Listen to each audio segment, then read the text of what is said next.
Hello friends, ये हमारा corona series का 6वां लेक्चर है। आज हम 1D मोशन को पूरा फिनिश कर देंगे। नेक्स्ट क्लास में हम लोग 2D मोशन से स्टार्ट करेंगे। तो 1D मोशन का कल मैंने जैसे कि डिस्कस किया था कि हमारा केवल रिलेटिव मोशन रह गया है। उसके बाकी के टॉपिक्स जो जनरल थ्योरी जैसे कि डिस्टेंस, डिस्प्लेसमेंट, वेलोसिटी, स्पीड, इसके अलावा कुछ जो फॉर्मूले थे वो सब हमने ड्राइव किए थे, वर्टिकल और हॉरिजॉन्टल मोशन, इन सबको हम डिस्कस कर चुके हैं। आज हम फोकस करते हैं अपना रिलेटिव मोशन के ऊपर।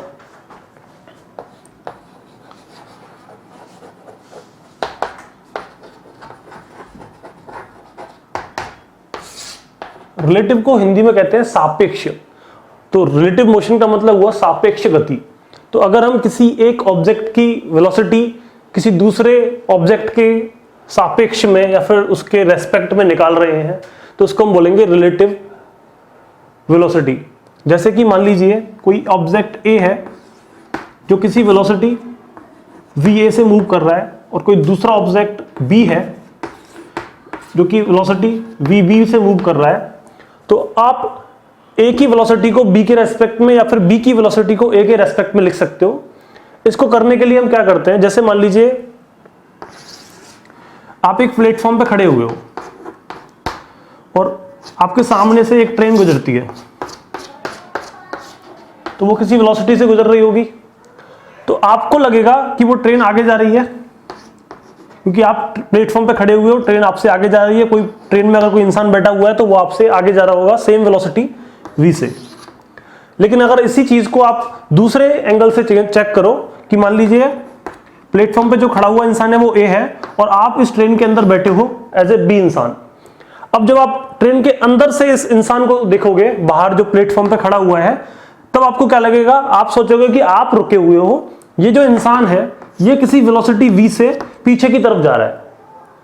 तो दिख रहा है, अगर आप अपनी पोजीशन चेंज करते हो, आप प्लेटफॉर्म से उतर के ट्रेन में घुस जाते हो, तो आपको जो चीज दिख रही थी पहले, अब जस्ट उसका अपोजिट दिख रहा है। पहले आपको लग रहा था कि ट्रेन आपकी आगे जा रही है, लेकिन अभी आपको लग रहा है कि ट्रेन रुकी हुई है लेकिन वो इंसान v वेलोसिटी से आगे जा रहा है। तो ये क्या हो रहा है, एक रिलेटिव मोशन का यहां पे कंसेप्ट आपको दिखेगा। तो सबसे पहले अगर मैं रिलेटिव वेलोसिटी को डिफाइन करूं तो इसे मैं लिखता हूं VAB। इसका मतलब है velocity of A with respect to B, A की चाल B के सापेक्ष में। इसको हम लिखते हैं VA माइनस VB। मतलब A की वेलोसिटी में से अगर मैं B की वेलोसिटी घटा देता हूं तो ये हमें देता है कि velocity of A with respect to B क्या होगा। इसमें हम क्या करते हैं, जैसे हम लोग यहां पे जब हम प्लेटफॉर्म पे खड़ा था ए इंसान, तो ये क्या मान रहा था कि खुद को मान रहा था कि मैं रेस्ट पे हूं। अब अपने रेस्ट के हिसाब से वो ट्रेन को देख रहा था कि ट्रेन कहां जा रही है। उसी तरीके से जब हम बी की तरफ देख रहे थे तो बी क्या कर रहा था, ट्रेन को मान रहा था कि ट्रेन रुकी हुई है और ये जो प्लेटफॉर्म पे खड़ा हुआ इंसान ए है ये किधर जा रहा है। तो वैसा ही हम कुछ यहां पे कर रहे हैं, जैसे हम ए की वेलोसिटी बी के रेस्पेक्ट में निकाल रहे हैं तो हम क्या मान लेते हैं कि जो वेलोसिटी, ये जो मोशन बी है इसकी वेलोसिटी को हम मान लेते हैं 0 और इसके सापेक्ष हम इसके पास जा रहे हैं या इससे दूर जा रहे हैं, वहीं से निकल के आता है कि velocity of A with respect to B क्या होगी। इसके कुछ 2 एग्जांपल्स मैं आपको लेके दिखाता हूं।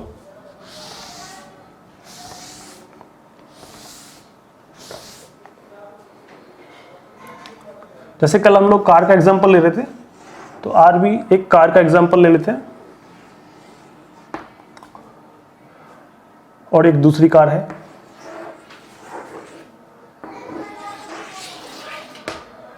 तो ये मान लीजिए कार A है और ये कार B है और इनके बीच में जो स्टार्टिंग में डिस्टेंस है वो मान लेते हैं 100 मीटर है। कार A इस डायरेक्शन में किसी वेलोसिटी VA से जा रही है जो कि हम मान लेते हैं स्टार्टिंग के लिए 20 metre per second. Car B भी इसी डायरेक्शन में जा रही है किसी वेलोसिटी VB से जो हम मान लेते हैं 20 मीटर पर सेकंड। तो पहला केस में हमने क्या किया, ये जो 2 कार A और B हैं जिनके बीच में 100 मीटर की डिस्टेंस है, तो हम अगर मान लें कि A की वेलोसिटी और B की वेलोसिटी बिल्कुल सेम है, ये भी 20 से चल रहा है, ये भी 20 से चल रहा है, तो अगर आप इन दोनों का रिलेटिव मोशन चेक करोगे तो आपको दिखेगा कि दोनों के बीच में जो रिलेटिव वेलोसिटी है VAB वो हमारी क्या है, v A minus v B, और इस टाइम में क्योंकि दोनों वेलोसिटी सेम है तो ये हो गया 0। इसका मतलब ये दोनों एक दूसरे के रेस्पेक्ट में कोई मोशन कर ही नहीं रही है। ए वाले ड्राइवर को लगेगा कि बी वाली गाड़ी रुकी हुई है और बी को लगेगा कि ए रुका हुआ है, क्योंकि दोनों के बीच का जो गैप है 100 मीटर जो हम स्टार्टिंग में लेके चल रहे हैं उसमें कोई चेंज नहीं आ रहा है, वो हमेशा थ्रू आउट द मोशन हमेशा 100 रहने वाला है। इसी को अगर आप थोड़ा सा और मॉडिफाई करें, आप इस 20 की जगह पे इसे कर लेते हैं 10। मतलब हम मान रहे हैं कि ए की वेलोसिटी तो 20 ही है, लेकिन v की वेलोसिटी 20 की बजाय हमने इस बार 10 रखी है। अब इसका मतलब पीछे वाली जो गाड़ी है उसकी वेलोसिटी आगे वाली गाड़ी से कम है, तो आगे वाली थोड़ा स्पीड से चली जाएगी, पीछे उससे वो ये वाली जो गाड़ी है वो पीछे रह जाएगी। तो ये इनके बीच में जो गैप 100 मीटर का है वो बढ़ने लगेगा।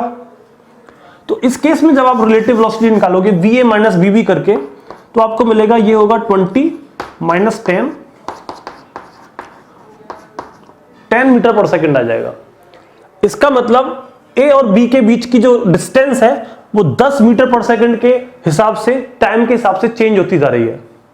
तो अगर आपको ये डिस्टेंस निकालना है कि एक पर्टिकुलर टाइम बाद इन दोनों के बीच में कितना गैप रहने वाला है, तो वो जो गैप है x, वो we A be relative velocity into time इस फैक्टर से कम होने लगेगा।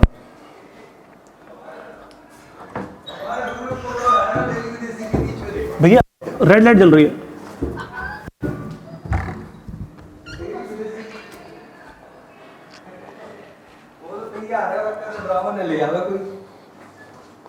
यहाँ की तू ये रे तो गई, ठीक है। ये है निकलो नहीं लाल, हाँ कोई दिक्कत नहीं। और लोग तो करेंगे क्या? हाँ बंद हो गई। ठीक है ठीक है। ओके तो अभी हम इस केस में देख रहे थे कि अगर हम वीवी की वेलोसिटी को 10 मीटर पर सेकंड मान लेते हैं, वी ए की को हम 20 ही रखते हैं, तो इस बार जो ए की वेलोसिटी है वो बी से ज्यादा है, तो बी ए की वेलोसिटी बी से ज्यादा होने की वजह से ए आगे चला जाएगा, बी पीछे रह जाएगा। तो हम इसे कह सकते हैं कि वी ए बी अगर हम कैलकुलेट कर रहे हैं तो ये होगा v A minus B B, जो कि 10 मीटर पर सेकंड ही आएगा।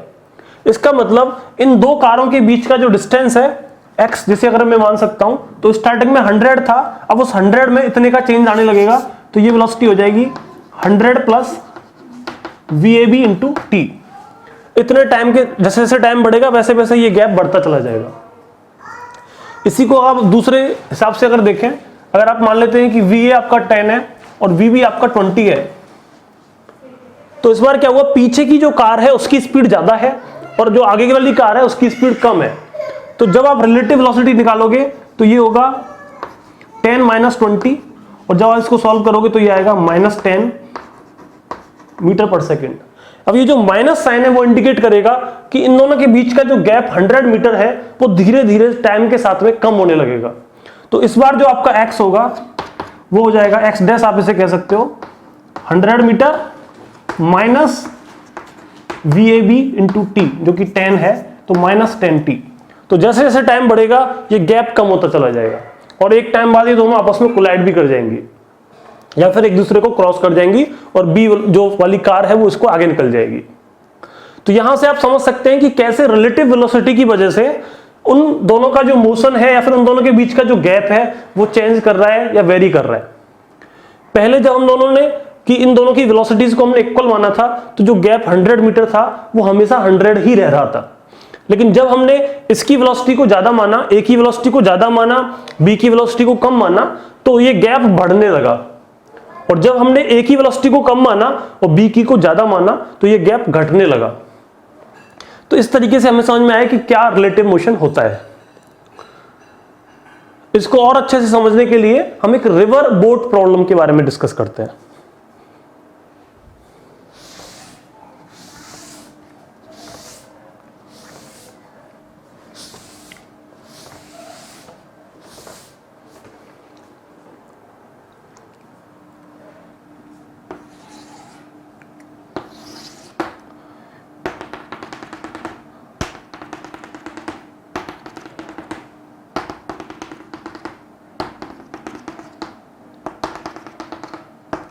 ये आपकी कोई रिवर है जो किसी वेलोसिटी वी से मूव कर रही है, ये इसकी थिकनेस है, इस थिकनेस को आप लिख सकते हैं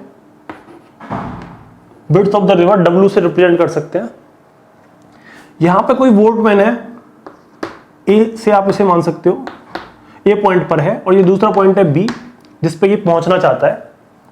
तो मान लीजिए ये इस डायरेक्शन में जाता है किसी वेलोसिटी v, मान लीजिए इस बोट की वेलोसिटी है vb का मतलब है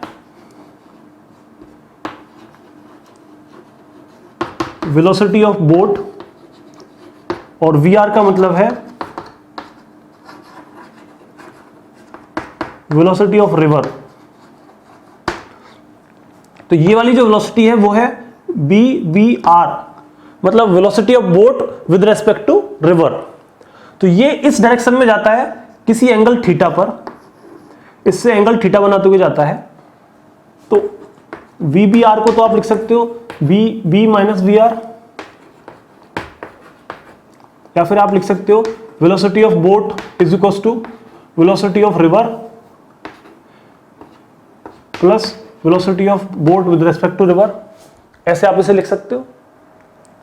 तो ये vbr वेलोसिटी से किसी एंगल थीटा पे इस डायरेक्शन में B पॉइंट की तरफ जाने की कोशिश कर रहा है। ये आपका B पॉइंट है जो कि जस्ट अपोजिट डायरेक्शन में है पॉइंट A के। अब देखिए, आपसे पूछा जा सकता है कि इसको A से B पहुंचने के लिए कितने एंगल पर जाना होगा, या फिर इसको यहां से यहां या फिर दूसरी पार जाने के लिए कितना मिनिमम टाइम लगेगा। ऐसे कई सारे क्वेश्चंस पूछे जा सकते हैं। तो इस क्वेश्चन को डील करने के लिए हम क्या कर सकते हैं, दो डायरेक्शंस अलग अलग मान सकते हैं। हम इस डायरेक्शन को सपोज मान लिए x डायरेक्शन मानते हैं और जो ऊपर की डायरेक्शन है उसको हम y डायरेक्शन मान लेते हैं। तो जब हम x डायरेक्शन की बात करेंगे तो x डायरेक्शन में देखिए vr है वेलोसिटी ऑफ रिवर। अब ये जो bbr है इसका एक कंपोनेंट इस साइड में आएगा। अभी कंपोनेंट के बारे में मैंने डिस्कस नहीं किया है तो मैं थोड़ा सा आपको समझा देता हूं कि ये जो मान लीजिए ये वेलोसिटी है आपकी vbr और ये एंगल आपका है थीटा। तो इस वेलोसिटी का जो थीटा की डायरेक्शन में कंपोनेंट होने वाला है उसे हम लिखेंगे vbr cos थीटा। उसी तरीके से इसका जो हॉरिजॉन्टल डायरेक्शन में कंपोनेंट होने वाला है x डायरेक्शन में उसे हम लिखेंगे vbr sin थीटा। तो वैसे ही इस डायरेक्शन में तो हमारा vr हो गया और इस डायरेक्शन में हमें वेलोसिटी मिल जाएगी vbr sin थीटा। और अगर हम इस y डायरेक्शन की बात करते हैं तो रिवर का तो कोई वेलोसिटी आपको मिलेगा नहीं क्योंकि ये vr है, इसका 90 डिग्री एंगल है, तो यहां पे कुछ वेलोसिटी नहीं मिलने वाला। तो y डायरेक्शन में हमारे पास केवल एक वेलोसिटी है जो कि है vbr इस डायरेक्शन में cos थीटा। तो अगर ये यहां से इस पॉइंट पे पहुंचता है तो ये डिस्टेंस कवर करेगा w किसी टाइम t में। तो w जो डिस्टेंस कवर होगी वो हो जाएगी वेलोसिटी जो कि है vbr cos theta into time t, vbr cos theta into t। उसी तरीके से अगर हम x डायरेक्शन की बात करते हैं तो x डायरेक्शन में ये मान लीजिए डिस्टेंस कवर करता है कुछ x डिस्टेंस, यहां से ये कुछ x डिस्टेंस आगे इस डायरेक्शन में पहुंच जाता है। अगर हम मानते हैं कि ये यहां पहुंच रहा है इस पॉइंट C पे, तो उसने जो x डायरेक्शन में डिस्टेंस कवर की वो x है और जो y डायरेक्शन में डिस्टेंस कवर की वो w है। तो ये x कवर करने के लिए जो उसको वेलोसिटी मिल रही है वो है vr minus vbr sin theta. तो हम लिख सकते हैं x equals to vr minus vbr sin theta. और टाइम लगेगा इसको वहां से जो टाइम इसको इधर पहुंचने में x डायरेक्शन में कवर करेगा उतना ही टाइम वो y डायरेक्शन में भी कवर करेगा, तो इसको हम कह सकते हैं इनटू t। तो इन दो इक्वेशन से आप टाइम को एलिमिनेट कर सकते हो और आप निकाल सकते हो कि वो x कितना होगा। तो अगर आप t की जगह पे पुट कर दो w upon vbr cos theta तो आपको मिलेगा x equals to vr minus vbr sin theta multiply by w upon vbr cos theta. तो ये हुआ कि x डायरेक्शन में वो कितना डिस्प्लेसमेंट कवर करने वाला है। और देखिए टाइम कितना आया हमारे पास, टाइम की इक्वेशन आप यहां से निकाल सकते हो। तो टाइम हमारे पास आ रहा है W upon VVR cos theta. ये दो इक्वेशन हमें मिल गई, इसको मैं रब कर देता हूं।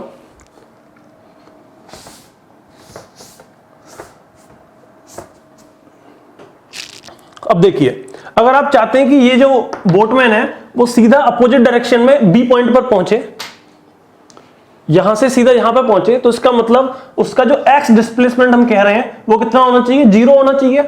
ये जो डिस्टेंस है वो 0 हो जानी चाहिए, तभी तो वो सीधा बी पे पहुंचेगा। तो अगर हम इस इक्वेशन में x को 0 पुट कर देते हैं तो हमें मिलेगा कि जो ओमेगा या फिर W by VBR cos theta है वो 0 हो जाएगा, उसको उधर भेज सकते हैं। तो यहां से आप साइन थीटा कैलकुलेट कर सकते हैं। तो यहां से साइन थीटा आपको मिलेगा VR अपॉन VBR, या फिर थीटा आपका हो जाएगा sign inverse VR upon VBR। मतलब अगर आप इतने एंगल पे इस बोट को लेके जाएगा ये बोटमैन, तो theta equals to sine inverse VR upon VBR angle पर अगर ये जाता है तब ये डायरेक्टली इस पॉइंट बी पर पहुंच जाएगा। तो ये पहली कंडीशन थी, अगर इसे ए से डायरेक्टली अपोजिट साइड में बी पे पहुंचना है तो इतना एंगल रखना पड़ेगा। दूसरा कंडीशन हो सकती है कि हमें बी पे पहुंचने से कोई मतलब नहीं है, लेकिन हम चाहते हैं कि उसे जल्दी से जल्दी उधर पहुंचना है, मिनिमम टाइम लगना चाहिए। तो देखिए टाइम की कंडीशन क्या है हमारे पास, t is equal to W upon VVR cos theta. और ये मिनिमम करने के लिए हमें क्या करना होगा, ये जो cos थीटा है वो मैक्सिमम होना चाहिए, तभी ये मिनिमम हो सकता है। और cos थीटा को मिनिमम करने के लिए हम क्या लिख सकते हो, cos थीटा की मैक्सिमम वैल्यू 1 होती है, तो इसका मतलब थीटा हमारा होना चाहिए 0 डिग्री। 0 डिग्री का मतलब अगर ये सीधा इस डायरेक्शन में जाने की कोशिश करेगा तो ये इस वेलोसिटी VR की वजह से इधर की डायरेक्शन में मूव कर जाएगा और ये धीरे धीरे मिनिमम टाइम में दूसरी साइड में पहुंच जाएगा। तो वो जो मिनिमम टाइम होने वाला है t मिनिमम, वो कितना हो जाएगा, W बाई VVR। तो इस तरीके से आप ये रिवर बोट प्रॉब्लम को आप सॉल्व कर सकते हैं। ये है रिवर बोट प्रॉब्लम। तो ये हमारा रिलेटिव मोशन था, जो टॉपिक हमारा रह गया था।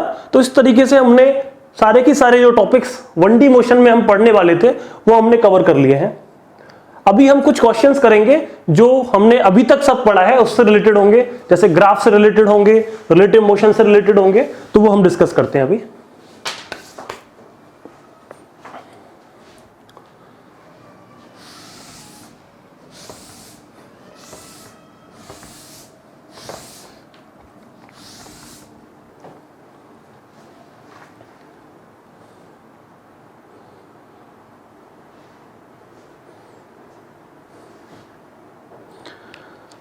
तो पहला क्वेश्चन हमारा ग्राफ से रिलेटेड है। यहां पे आपको एक एक्सेलरेशन टाइम ग्राफ दे रखा है।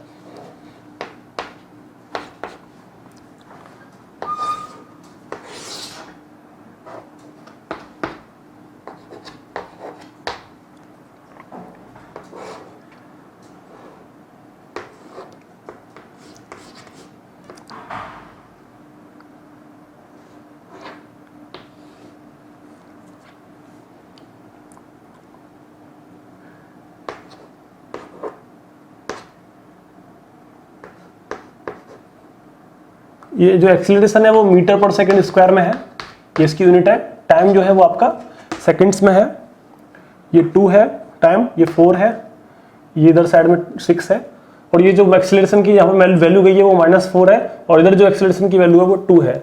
तो ये आपको एक्सीलरेशन टाइम ग्राफ दे रखा है। अब आपको इस ग्राफ का यूज करके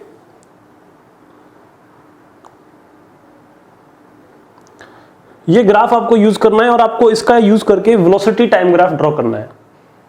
तो देखिए कैसे ड्रॉ कर सकते हैं आप वेलोसिटी टाइम ग्राफ। ये साइड में हमने t रख लिया है, इस साइड में हमने वेलोसिटी को रखा है। ये जो टाइम स्केल है हम इसको इसी तरीके से यहां पे एक्सटेंड कर लेते हैं।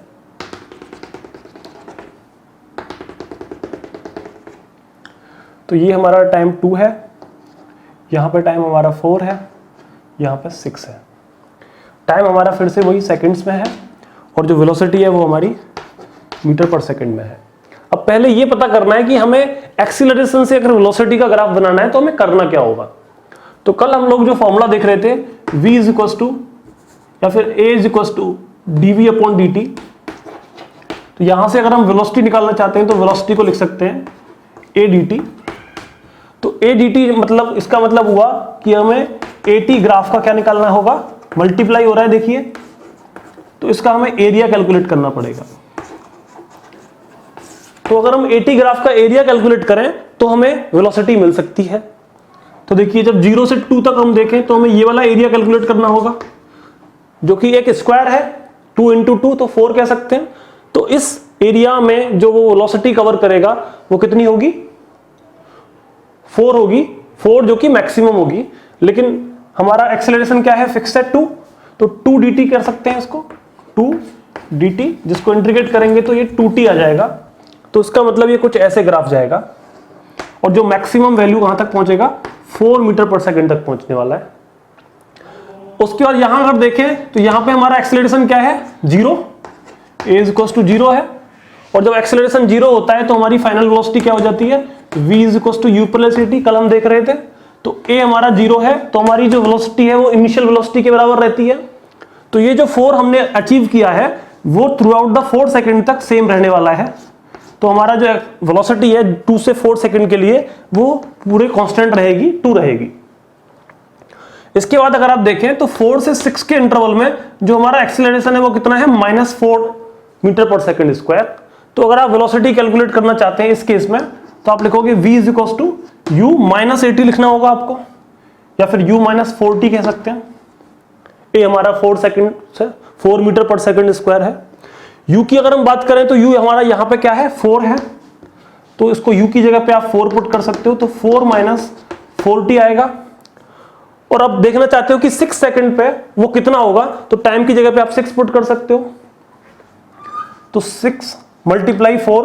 और अगर आप चाहते हो कि वो वेलोसिटी कब 0 होने वाली है, इसको आप देख सकते हो कि वो धीरे धीरे घटने लगेगा। अगर हम देखना चाहते हैं कि वो वेलोसिटी कब 0 होगी तो आप इसे 0 पुट कर दीजिए, तो यहां से आपको मिलेगा t is equal to 1 second पे वो वेलोसिटी कैसी हो जाएगी, आपकी 0 हो जाएगी। इसका मतलब यहां से 1 सेकंड बाद वो 0 होने वाला है, तो ये आपका 5 है, तो यहां पे वो वेलोसिटी 0 हो जाएगी और वो धीरे धीरे नेगेटिव डायरेक्शन में बढ़ेगी। तो ये इसका ग्राफ आ जाएगा। अब ये वैल्यू जो 6 सेकंड पे है वो कितनी है, वो आप यहां पे 6 पुट कर दीजिए, तो ये हो जाएगी 4 माइनस 4 इंटू 6, ये 24 होता है, तो 4 माइनस 24, तो दैट इज माइनस 20 मीटर पर सेकेंड। तो ये आ जाएगा आपका माइनस 20 मीटर पर सेकेंड। तो इस तरीके से आप एक्सीलरेशन टाइम ग्राफ से वेलोसिटी टाइम ग्राफ ड्रॉ कर सकते हो।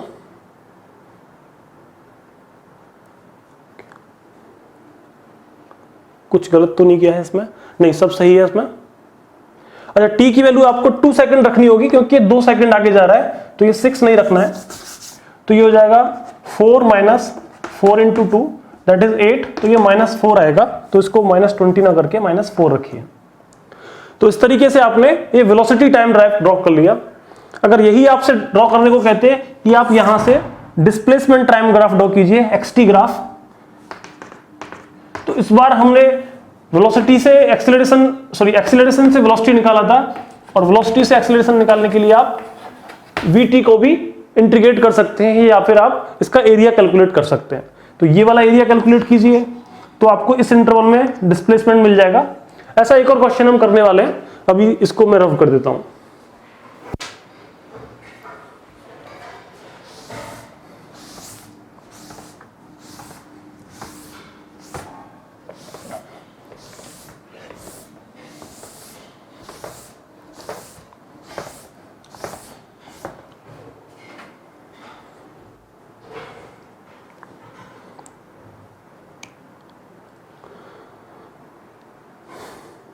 सेम क्वेश्चन है, बस इस बार आपको वेलोसिटी टाइम ग्राफ दे रखा है।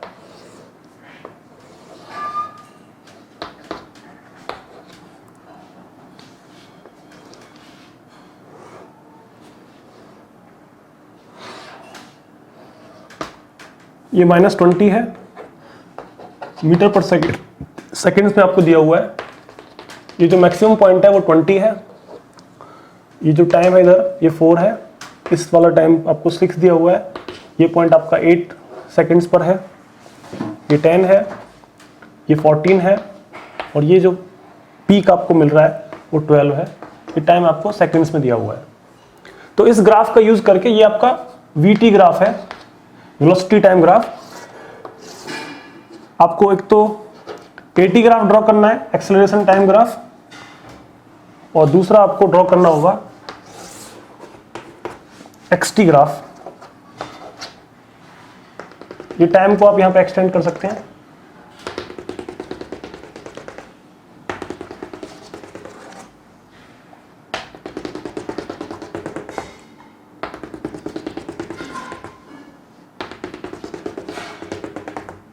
ओके, तो जैसा कि कल हम डिस्कस कर रहे थे, अगर हमें वेलोसिटी टाइम ग्राफ से एक्सेलरेशन टाइम ग्राफ ड्रॉ करना है तो हमें एक्सेलरेशन की वैल्यू पता होनी चाहिए। एक्सेलरेशन क्या होता है?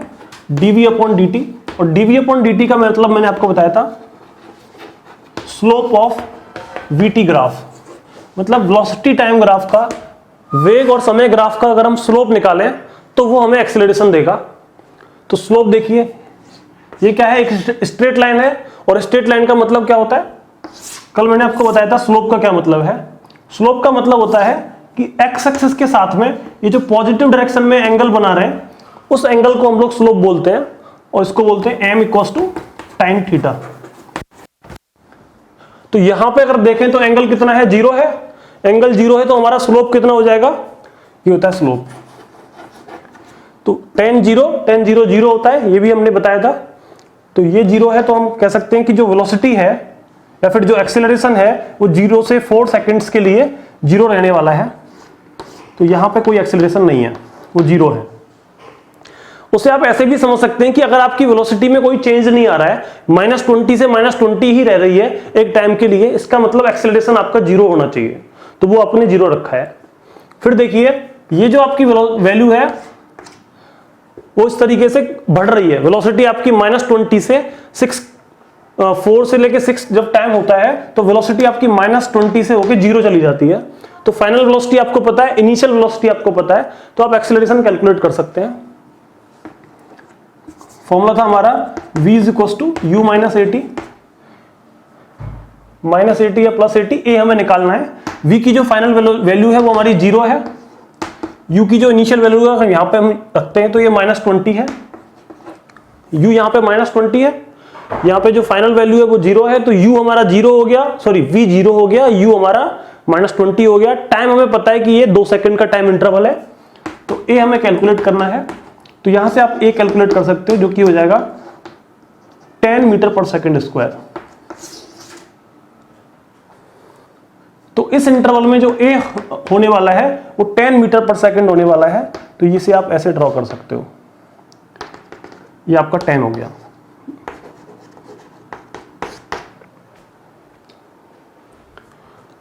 अब हमें देखना है, ये तो हमारा है 4, ये 6 है। अब 6 से 8 में देखें तो वेलोसिटी आपकी 0 थी यहां पे, और 0 से फिर से वो घट के -20 हो गई है। तो जो आपकी फाइनल वेलोसिटी है वो है -20, और इनिशियल वेलोसिटी है वो 0 है। एक्सेलरेशन आपको कैलकुलेट करना है, और टाइम आपका फिर से 2 सेकंड है। तो यहां से जो आप एक्सेलरेशन निकालोगे वो आएगा -10 मीटर/सेकंड²। तो इस इंटरवल में 6 to 8 सेकंड्स वाले इंटरवल में जो एक्सेलरेशन है वो कितना है आपका? -10।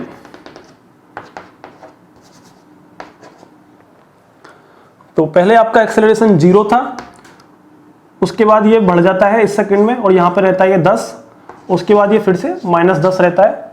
अब हमें इसको 8 से 10 सेकंड के इंटरवल में कैलकुलेट करना होगा, या फिर आप इसे 8 से 12 के इंटरवल में डायरेक्टली कैलकुलेट कर सकते हो, क्योंकि ये वेलोसिटी सीधा लीनियरली बढ़ रही है। तो यहां पे जो वेलोसिटी है वो है -20, और यहां पे जो वेलोसिटी है वो है आपकी +20। तो इनिशियल वेलोसिटी -20, फाइनल वेलोसिटी 20, और टाइम इंटरवल हो गया आपका 8 से 12, मतलब 4 सेकंड का। तो 4 सेकंड में आपकी वेलोसिटी -20 से बढ़ के 20 हो जाती है।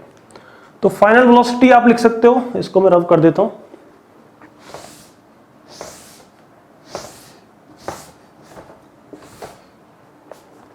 फाइनल वेलोसिटी को आप 20 लिख सकते हो, ये वाली, और इनिशियल वेलोसिटी आपकी है -20, तो v is equal to u plus a t वाला फॉर्मूला हम यूज कर रहे हैं।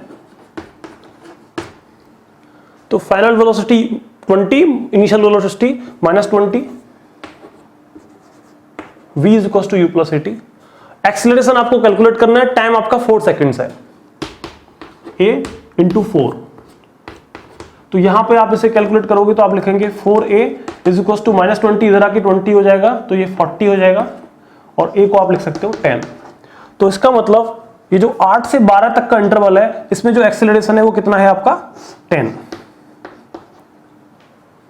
फिर से अगर हम देखें तो फिर से आपका जो वेलोसिटी है वो 20 से 0 हो जाती है एक 2 सेकंड के अंदर। तो आप लिखोगे 0 is equal to 20 plus a into time आपका कितना हो गया 2 सेकेंड्स, तो एक्सेलरेशन आ जाएगा यहाँ से -10। तो इस इंटरवल में जो एक्सेलरेशन होने वाला है 12 से 14 सेकेंड्स वाले इंटरवल में वो -10 रहेगा। ये आपका -10 है, ये आपका -10 है। तो इस तरीके से आपने वेलोसिटी टाइम ग्राफ से एक्सेलरेशन टाइम ग्राफ को ड्रॉ कर लिया। आपने सिंपल फॉर्मूला यूज किया v is equal to u plus a t का। कल मैंने बताया था कि ये फॉर्मूला आप तभी यूज करोगे जब आप एक्सेलरेशन को कांस्टेंट रख रहे हो। तो आप देख सकते हैं कि एक्सेलरेशन हर टाइम पे कांस्टेंट है। यहां पे पूरे टाइम में 0 है, वो भी कांस्टेंट होता है। यहां पे पूरा 10 है या -10 है, 10 है, -10 है, लेकिन चेंज नहीं हो रहा है, लीनियरली टाइम के हिसाब से वेरी नहीं कर रहा है। ओके, अब ये हमारा काम रहेगा कि हम कैसे डिस्प्लेसमेंट कैलकुलेट करें। तो डिस्प्लेसमेंट कैलकुलेट करने के लिए हम कौन सी इक्वेशन यूज कर सकते हैं? एक इक्वेशन होती है x equals to ut plus half a t square. ये इक्वेशन हम यूज कर सकते हैं। अगर हम ये 0 से 4 सेकंड्स के अंदर कितना डिस्प्लेसमेंट उसने कवर किया वो कैलकुलेट करना चाहते हैं, तो आपकी जो इनिशियल वेलोसिटी है वो कितनी है -20, और वही सेम रहती है टाइम के हिसाब से, वो वेलोसिटी चेंज नहीं हो रही है। तो इसका मतलब एक्सेलरेशन आपका 0 है, जैसा कि हम कैलकुलेट कर भी चुके हैं। ये 0 है, ये 10 है। तो हम इस फॉर्मूले में एक्सेलरेशन की जगह पे जब 0 पुट करेंगे तो ये वाला टर्म तो हो जाएगा कैंसिल। तो आप सिंपल लिख सकते हो जो डिस्प्लेसमेंट होगा वो हो जाएगा वेलोसिटी जो कि है -20 इंटू टाइम t है, तो t की जगह पे आप पुट करोगे 4 सेकेंड्स, तो ये हो जाएगा -80 मीटर। तो -80 नीचे कहीं आएगा। तो अगर आप ग्राफ बनाना चाहते हैं तो टाइम के हिसाब से वो जो आपका डिस्प्लेसमेंट है वो नेगेटिव डायरेक्शन में -80 पहुंचता है 4 सेकंड्स के अंदर। तो ये कुछ ऐसे ग्राफ आने वाला है, और ये जो पॉइंट है वो आपका -80 होगा, ये 4 है। उसके बाद जब आप 4 से 6 सेकंड्स के अंदर बात करेंगे तो आपका एक्सेलरेशन फिक्स है जो कि 10 है। वेलोसिटी आपकी जो 4 सेकंड्स पे है वो -20 है इनिशियल वेलोसिटी। तो आप लिख सकते हैं x इक्वल टू, इस बार क्या लिखेंगे -20 इंटू टाइम की जगह पे आप पुट करेंगे 2 सेकंड्स, एक्सेलरेशन की जगह पे आप पुट करेंगे 10 जो कि प्लस का है, तो plus half into a into T आपका फिर से 2 है तो 2 का स्क्वायर हो जाएगा। इसे आप कह सकते हैं -40 प्लस 2 से ये 2 कैंसिल कर सकते हैं तो ये 20 आ जाएगा, तो ये हो जाएगा -20। तो जो आपकी डिस्प्लेसमेंट है वो -20 होती है, और वो पैराबोलिक होगी क्योंकि आपका जो एक्सेलरेशन है वो इस टाइम 0 नहीं है। तो कुछ इस तरीके से आप ग्राफ बना सकते हैं। लीनियर ग्राफ नहीं आएगा, कुछ पैराबोलिक ग्राफ आने वाला है, इसे आप कहेंगे -20। उसी तरीके से आप यहां पे कैलकुलेट करेंगे तो वहां पे आपको a को -10 रखना होगा। फिर से आप इस, और जो आपकी वेलोसिटी है उसको आपको 0 रखना पड़ेगा क्योंकि इनिशियल इस टाइम पे 0 है। फिर से आप कैलकुलेट कर सकते हैं। तो इस तरीके से आप ये जो मैंने आपको फॉर्मूले बताए हैं v equals to u plus a t, x equals to ut plus half a t square, उनका यूज करके किसी भी ग्राफ से किसी बाकी के ग्राफ्स को आप ड्रॉ कर सकते हैं। जैसे कि हमने वेलोसिटी टाइम ग्राफ से एक्सेलरेशन टाइम ग्राफ और डिस्प्लेसमेंट टाइम ग्राफ ड्रॉ किया है। अभी हम कुछ क्वेश्चंस देखते हैं रिलेटिव वेलोसिटी से रिलेटेड।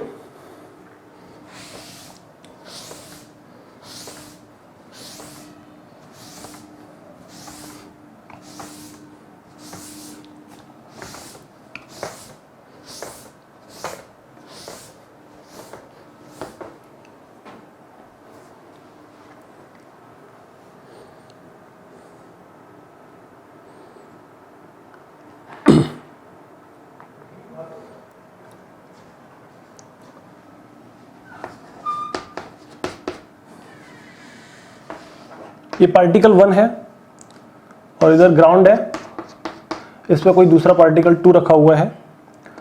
ये ऊपर की तरफ किसी वेलोसिटी 20 मीटर पर सेकंड से फेंका जाता है और ये ऊपर से नीचे की तरफ किसी वेलोसिटी 5 मीटर पर सेकंड से फेंका जा रहा है।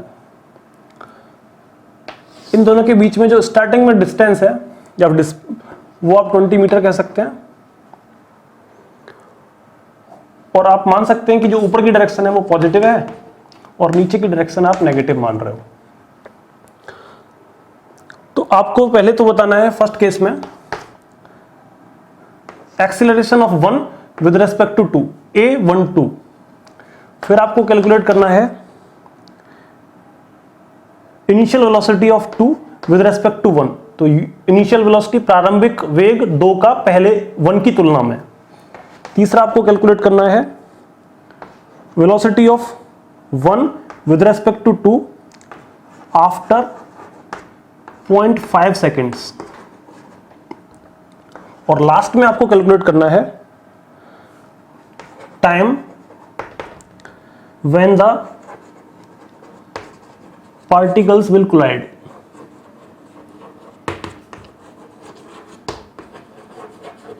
किस टाइम पर ये पार्टिकल्स आपस में कोलाइड करेंगे वो टाइम आपको कैलकुलेट करना है। तो अब सबसे पहले हमें एक्सीलरेशन कैलकुलेट करना है। तो ये हमारा कैसा है, वर्टिकल मोशन है, एक पार्टिकल ऊपर जा रहा है, एक पार्टिकल नीचे जा रहा है।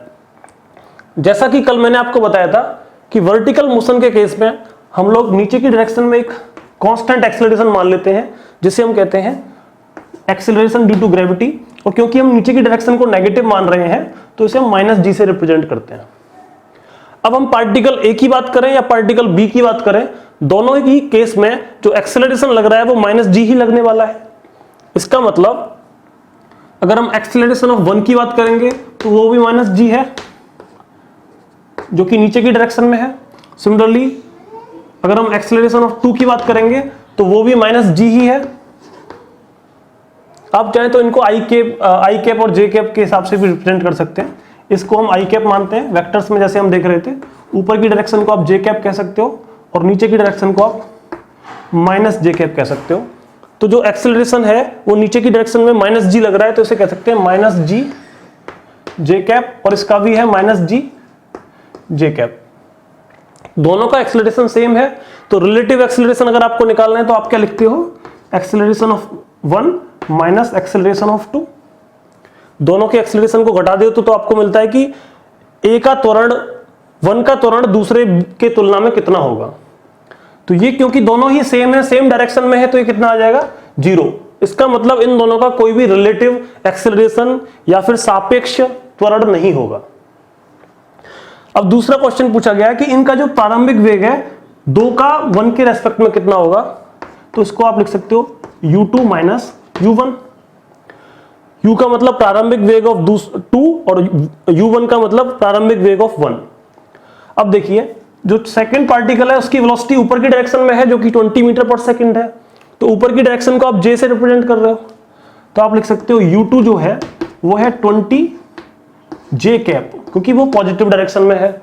उसी तरीके से आप 1 की बात करोगे तो लिखोगे u1 इक्वल्स टू 5 नीचे की डायरेक्शन में है तो -5 j कैप। ये क्योंकि नीचे था इसलिए मैंने इसको -j रखा है, क्योंकि नीचे को हम नेगेटिव मान रहे हैं, ऊपर को पॉजिटिव मान रहे हैं। इसका क्योंकि ऊपर था तो इसलिए मैंने इसे +j रखा है। अब आपको दोनों का रिलेटिव मोशन निकालना है तो आप u2 में से u1 को घटाओगे। अब u2 क्योंकि आपका है 20 j कैप तो आप एज इट इज लिख दीजिए, और u1 आपका है -5, माइनस आपने ऑलरेडी लगा रखा है तो इसे लिखोगे -5 j कैप, जिसे आप सॉल्व करके लिख सकते हैं 25 j कैप। अब ये जो आपका u21 आ रहा है वो 25 j कैप आ रहा है। j कैप का मतलब आपकी पॉजिटिव डायरेक्शन। तो आपकी जो रिलेटिव वेलोसिटी है वो एक्चुअल में ऊपर की डायरेक्शन में है और कितनी है 20 + 5 मतलब 25 है। तो अगर हम एक दूसरे के रेस्पेक्ट में देखें तो ये पार्टिकल को अगर आप मान लेते हैं कि ये रुका हुआ है तो ये जो सेकंड पार्टिकल है वो ऊपर की डायरेक्शन में 25 मीटर पर सेकंड से जा रहा है, न कि 20 से। तो वो जल्दी से कोलाइड करेंगे। तो ये हमारा फर्स्ट पार्ट था जिसमें हमने रिलेटिव एक्सीलरेशन निकाला जो 0 आया। सेकंड पार्ट जिसमें हमने रिलेटिव इनिशियल वेलोसिटी निकाली, प्रारंभिक सापेक्ष गति, जो कि हमारी आई 25 j कैप, ऊपर की डायरेक्शन में। अब आपसे पूछा गया है कि इनकी रिलेटिव वेलोसिटी क्या होगी v12 5.5 सेकंड्स के बाद। तो देखिए एक चीज मैं आपको बता देता हूं यहां पे, ये मैं मिटा देता हूं क्योंकि ये हमारा पार्ट हो चुका है।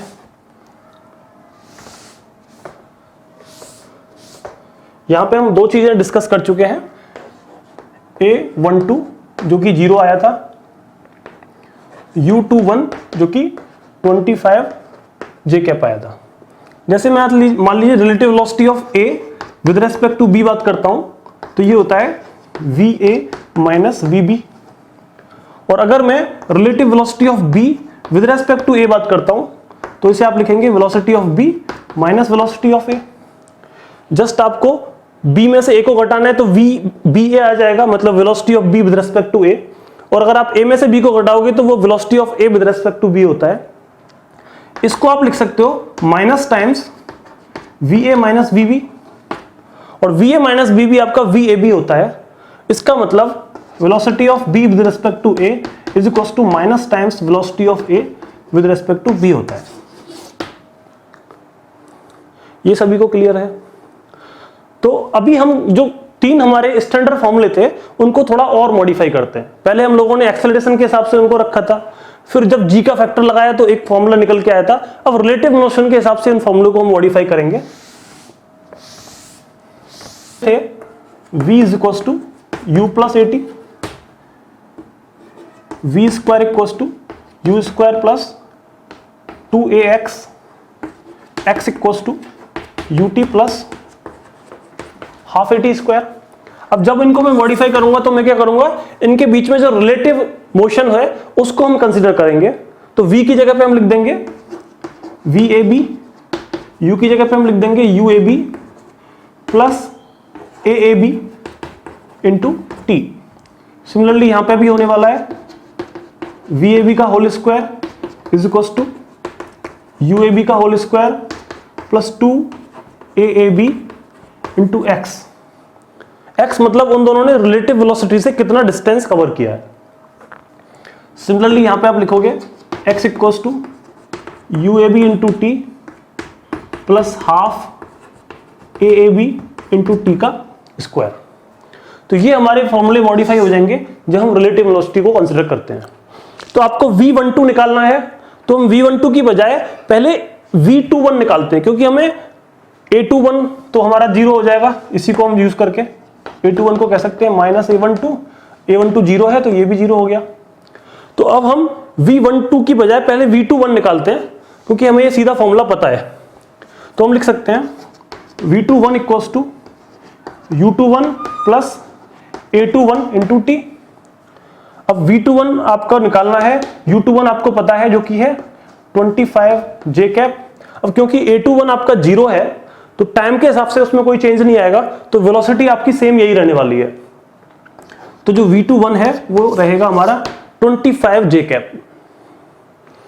इसका मतलब आपकी जो इनिशियल वेलोसिटी है, इनिशियल रिलेटिव वेलोसिटी, वो प्रारंभिक रिलेटिव वेलोसिटी के बराबर है, क्योंकि हमने कोई त्वरण नहीं लगाया है। जो त्वरण रिलेटिव आ रहा है वो 0 है। तो अगर आपको v12 निकालना है, ये तो v21 है, तो आप क्या करोगे, सिंपल 25 की जगह पे -25 लिख दोगे, तो ये -25 j कैप आ जाएगा। इसका मतलब v12 की जो वेलोसिटी है वो नीचे की डायरेक्शन में 25 मीटर पर सेकंड रहेगी। तो ये हमारा थर्ड पार्ट भी हो गया। फोर्थ पार्ट में आपसे पूछा गया है कि किस टाइम पर वो दोनों पार्टिकल्स आपस में कोलाइड कर जाएंगे, टकरा जाएंगे। तो टकराने के टाइम पर हमें क्या होना चाहिए कि ये जो उनका डिस्प्लेसमेंट है x, वो क्या हो जाना चाहिए, 0 हो जाना चाहिए। आपस में जो डिस्टेंस है उनके बीच में वो 0 होनी चाहिए। तो वो आप 0 पुट कर सकते हो यहां पे, सॉरी 0 नहीं, क्योंकि इनकी जो रिलेटिव वेलोसिटी है वो उसके हिसाब से हम इसको रेस्ट पे मान रहे हैं। ये किसी वेलोसिटी 25 से ऊपर की तरफ जा रहा है, तो कब ये वेलोसिटी से 20 मीटर हो जाएगा वो आपको कैलकुलेट करना होगा। तो आप x की जगह पे 20 लिख सकते हो। तो आप लिखेंगे 20 इज इक्वल्स टू uab आपको पता है 25 j कैप इंटू टाइम आपको कैलकुलेट करना है। ये आपका 0 है तो ऐसे आप 0 लिख सकते हो। तो यहां से आपको टाइम मिल जाएगा जो कि होगा 20/25 दैट इज 4/5 0.8 सेकेंड्स। मतलब 0.8 सेकेंड के बाद ये दोनों 1 और 2 पार्टिकल्स आपस में कोलाइड कर जाएंगे। तो ये था हमारा एक रिलेटिव वेलोसिटी से रिलेटेड क्वेश्चन। कुछ क्वेश्चंस और देख लेते हैं। ओके, ये अच्छा क्वेश्चन है।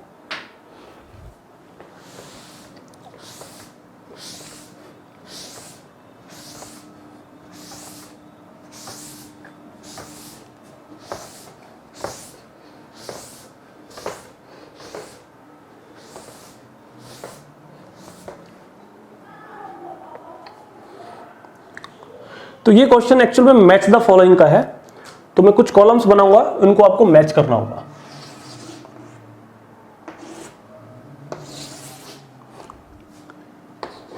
ये आपका क्वेश्चन नंबर 4 है। ये कॉलम 1 है और ये कॉलम 2 है। फर्स्ट क्वेश्चन है साइड में एक ग्राफ दिया हुआ है, xt का ग्राफ है, सॉरी पहला ग्राफ 80 का है, ये ऐसे लीनियर जा रहा है।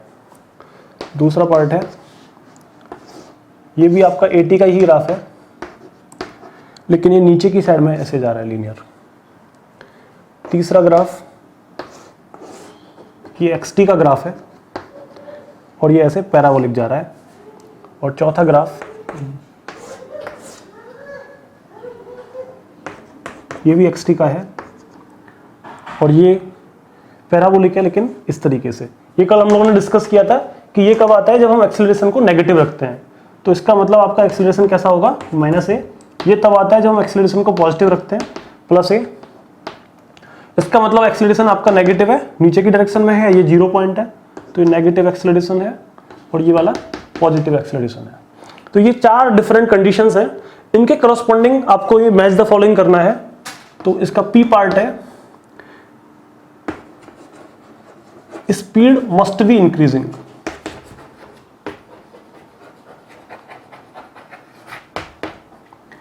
Q पार्ट बोलता है स्पीड मस्ट बी डिक्रीजिंग।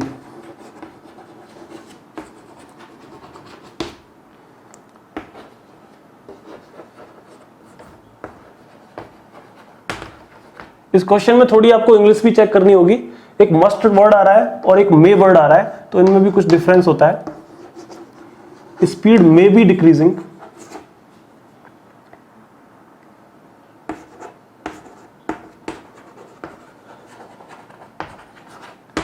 और एस पार्ट है स्पीड में भी, पहला वाला इंक्रीजिंग था, अब ये डिक्रीजिंग है।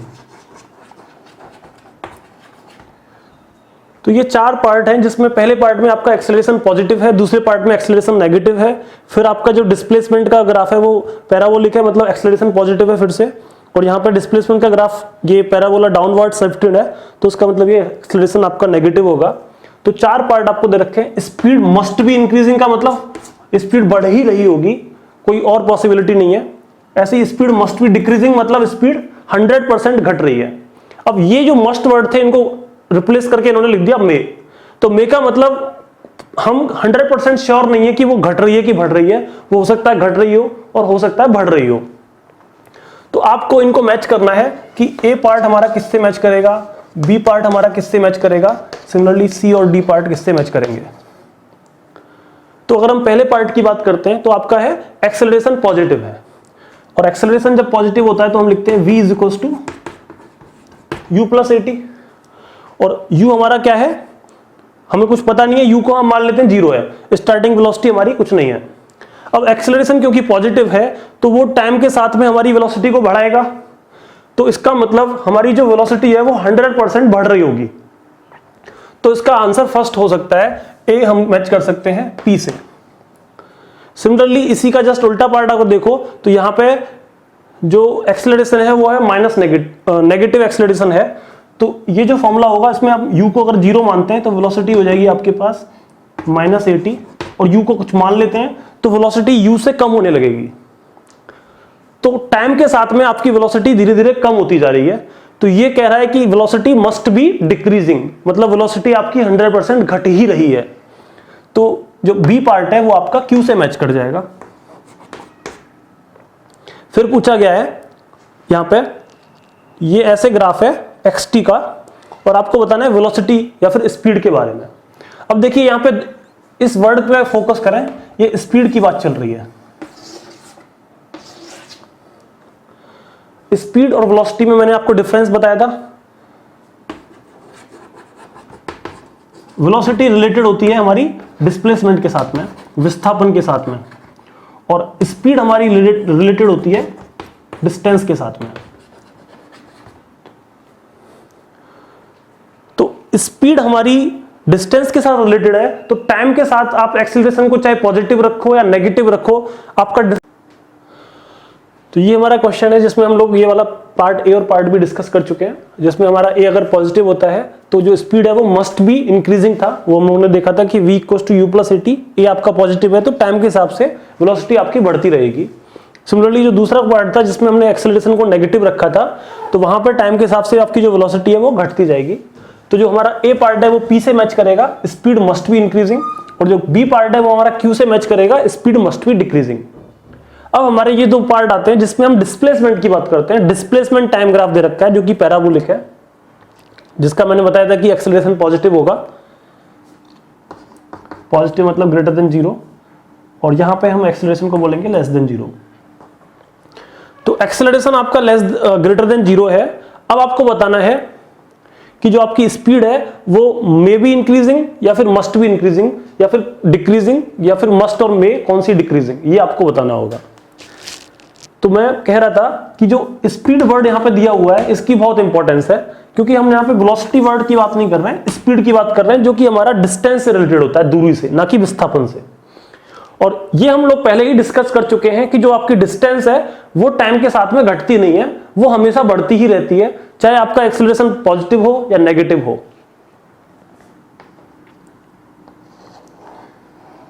जैसे मान लीजिए ये कोई किसी पार्टिकल का मोशन है, तो वो मान लीजिए पॉइंट 1 से स्टार्ट होता है, ऐसे घूम फिर के आता है और ये पॉइंट 2 पे पहुंच जाता है। तो जो इसका डिस्प्लेसमेंट है वो तो हो गया ये, जो कि यहां पे अगर आप डिस्प्लेसमेंट चेक कर रहे होते उससे कम है। डिस्प्लेसमेंट आपका टाइम के हिसाब से चेंज हो रहा है, लेकिन अगर आप डिस्टेंस की बात कर रहे हैं तो आपको ये पूरी लेंथ मेजर करनी पड़ेगी, और पूरी लेंथ आप किसी भी टाइम पे मेजर कीजिए वो हमेशा बढ़ती जा रही है। तो इसका मतलब आपकी डिस्टेंस टाइम के हिसाब से बढ़ती है, और जब डिस्टेंस बढ़ेगी तो आपकी स्पीड भी बढ़ेगी, क्योंकि स्पीड का फॉर्मूला हमारा क्या होता है,